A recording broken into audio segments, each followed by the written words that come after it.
السلام علیکم ورحمۃ اللہ وبرکاتہ۔ ناظرین محترم، حضور نبی مکرم صلی اللہ تعالیٰ علیہ وآلہ وسلم کا ہر ایک مبارک عمل ہمارے لیے سنت ہے، اور حضور نبی کریم صلی اللہ تعالیٰ علیہ وآلہ وسلم کی حیات طیبہ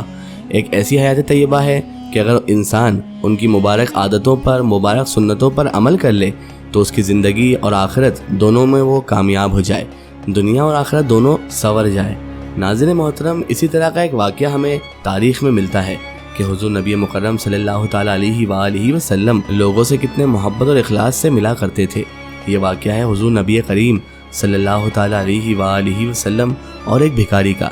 ایک بھکاری جو بھیک مانگنے گیا آپ نبی مکرم صلی اللہ تعالیٰ علیہ وآلہ وسلم کے پاس۔ تو آپ سے بس اتنی سی گزارش ہے کہ آپ اس ویڈیو کو اینڈ تک ضرور دیکھیے گا۔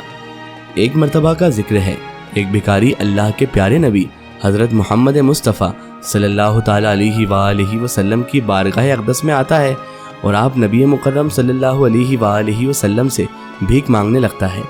اس کے بعد اللہ کے نبی صلی اللہ تعالیٰ علیہ وآلہ وسلم نے اس بھکاری کے ساتھ کیا کیا، اس کے بارے میں جان کر یقیناً آپ لوگ بھی حیران رہ جائیں گے اور آپ سوچنے پر مجبور ہو جائیں گے۔ تو ناظرین محترم، واقعہ کچھ یوں ہے کہ ایک مرتبہ ایک ہٹا کٹا اور صحت مند بھکاری اللہ کے نبی کی بارگاہ اقدس میں حاضر ہوا۔ اس کا چہرہ پیلا تھا اور اس کے کپڑے پھٹے پرانے تھے۔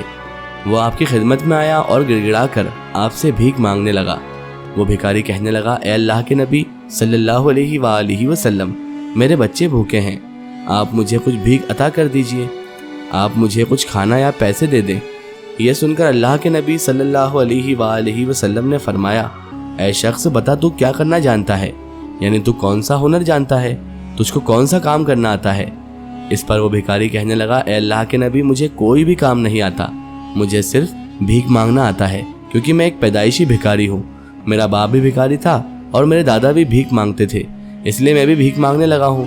تو یہ سن کر اللہ کے نبی حضرت محمد مصطفیٰ صلی اللہ علیہ وآلہ وسلم نے فرمایا، اے شخص، کیا تمہارے پاس کوئی چیز موجود ہے، یعنی کہ تمہارے گھر میں کوئی سامان ہے؟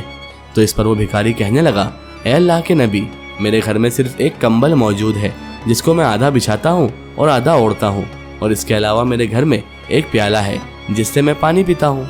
تو یہ سن کر اللہ کے نبی صلی اللہ علیہ وآلہ وسلم نے اس بھکاری سے فرمایا، اے شخص، اپنے گھر جاؤ اور جا کر وہ دونوں چیزیں یعنی وہ کمبل اور پیالہ میرے پاس لے کر آ جاؤ۔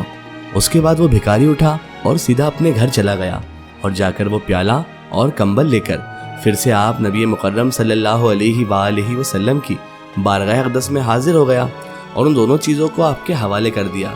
پھر اللہ کے نبی صلی اللہ علیہ وآلہ وسلم کمبل اور پیالہ لے کر کھڑے ہوئے اور پھر اپنے مجمع میں مخاطب ہو کر آپ نے فرمایا، اے لوگوں، میرے پاس میں دو چیزیں ہیں، ایک کمبل اور ایک پیالہ، آپ میں سے کوئی ہے جو ان کو خریدنا چاہتا ہے؟ اس پر مجمع میں موجود ایک شخص کھڑا ہوا اور کہنے لگا، اے اللہ کے رسول صلی اللہ علیہ وآلہ وسلم، میں ان دونوں چیزوں کا 1 درہم دیتا ہوں، یعنی کہ 1 درہم میں ان دونوں چیزوں کو خرید لیتا ہوں۔ تو یہ سن کر اللہ کے پیارے نبی حضرت محمد مصطفیٰ صلی اللہ تعالیٰ علیہ وآلہ وسلم نے مجمع کی طرف 2-3 بار دیکھا اور دیکھ کر فرمایا، اے لوگوں، آپ میں سے کوئی ہے جو ان دونوں چیزوں کی 1 درہم سے زیادہ قیمت دے کر اسے خریدنا چاہے؟ تو اس پر تھوڑی دیر کے بعد ایک دوسرا شخص کھڑا ہوا اور وہ عرض کرنے لگا، اے اللہ کے رسول صلی اللہ علیہ وآلہ وسلم، میں ان دونوں چیزوں کی 2 درہم دیتا ہوں، یعنی کہ 2 درہم دے کر میں اس کمبل اور پیالے کو خرید لیتا ہوں۔ اس کے بعد اللہ کے پیارے نبی حضرت محمد مصطفیٰ صلی اللہ تعالیٰ علیہ وآلہ وسلم نے 2 درہم دے کر وہ کمبل اور پیالہ اس دوسرے شخص کو بیچ دیے۔ پھر آپ نے وہ دونوں درہم اس بھکاری کو دے دیے اور فرمایا، اے شخص، ان میں سے 1 درہم کا غلہ لے لو، یعنی کہ 1 درہم کا تم اناج خرید لو اور اپنے گھر میں ڈال لو، اور دوسری درہم سے تم ایک کلاڑی خرید کر میرے پاس پھر سے آؤ۔ پھر اس بھکاری نے ایسا ہی کیا، اس نے 1 درہم کا اناج خریدا اور اپنے گھر میں ڈال لیا، اور دوسرے درہم سے ایک کلاڑی خریدی اور پھر سیدھا اللہ کے پیارے نبی صلی اللہ علیہ وآلہ وسلم کی بارگاہ میں حاضر ہو گیا اور اس کلاڑی کو آپ کی بارگاہ میں حاضر کر دیا۔ پھر آپ صلی اللہ تعالیٰ علیہ وآلہ وسلم نے کلاڑی لی اور اسے اپنے مبارک ہاتھ سے دستہ ڈالا اور اس بھکاری کے لیے دعا فرمائی، اور پھر وہ کلاڑی واپس اس بھکاری کو دے دی، اور پھر آپ نے فرمایا، اے شخص، اب تم فلاں جنگل میں جاؤ اور جا کر وہاں سے لکڑیاں کاٹ کر لے آؤ اور ان کو لا کر بازار میں بیچ دو۔ 15 دنوں تک تم ایسے ہی کام کرتے رہو، یعنی کہ روز جنگل میں جاتے رہو اور لکڑیاں کاٹ کر لاتے رہو اور اس کو بازار میں بیچتے رہو۔ جب 15 دن ہو جائیں